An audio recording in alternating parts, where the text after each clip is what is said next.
PJ Bupati Aceh Tenggara beserta Dandim 0108 Kota Cane melakukan peninjauan pembukaan jalan dalam agenda TNI Manunggal Membangun Desa TMMD ke-117. Peninjauan tersebut guna memastikan pembukaan jalan berjalan lancar dan tidak mengalami kendala untuk mendukung kegiatan TMMD ke-117.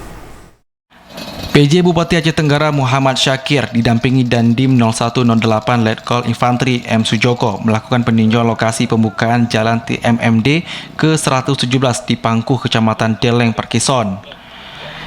Saat ini pengerjaan pembukaan jalan terus dilakukan dan sudah mencapai 30%. Dandim 0108 Letkol Infantri Sujoko mengatakan bahwa hingga saat ini belum ada kendala dalam pengerjaan jalan tersebut.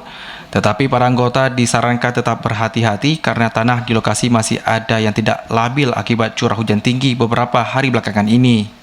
PJ Bupati Aceh Tenggara berharap dengan adanya pembukaan jalan tersebut dapat memudahkan masyarakat untuk membawa hasil panen mereka, serta bisa menambah penghasilan ekonomi masyarakat ke depannya. Jalan yang dibangun ini adalah bagian dari untuk membuka terisolasi dari masyarakat untuk bagian dari mempermudah masyarakat mengakses pada sentra-sentra perkebunan dan pertanian masyarakat. Kegiatan TMMD ke-117 sudah berjalan, waktu inti yaitu sudah 4 hari ini. Kita yang hadapi di Aceh Tenggara ini adalah kontur medan, yaitu kontur tanah yang labil dalam arti bukan lumpur, tapi memang tanahnya itu berbatu dan berpasir sehingga tidak mengikat. Yang akhirnya kita buka jalan, sering terjadi longsor.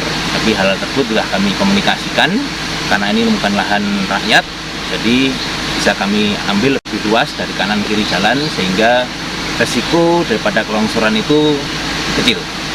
Sujoko juga berharap agar pembukaan jalan tersebut bisa diselesaikan secepatnya dan tidak terjadi kendala nantinya. Dari Aceh Tenggara, Abdul Aziz TVRI Aceh melaporkan.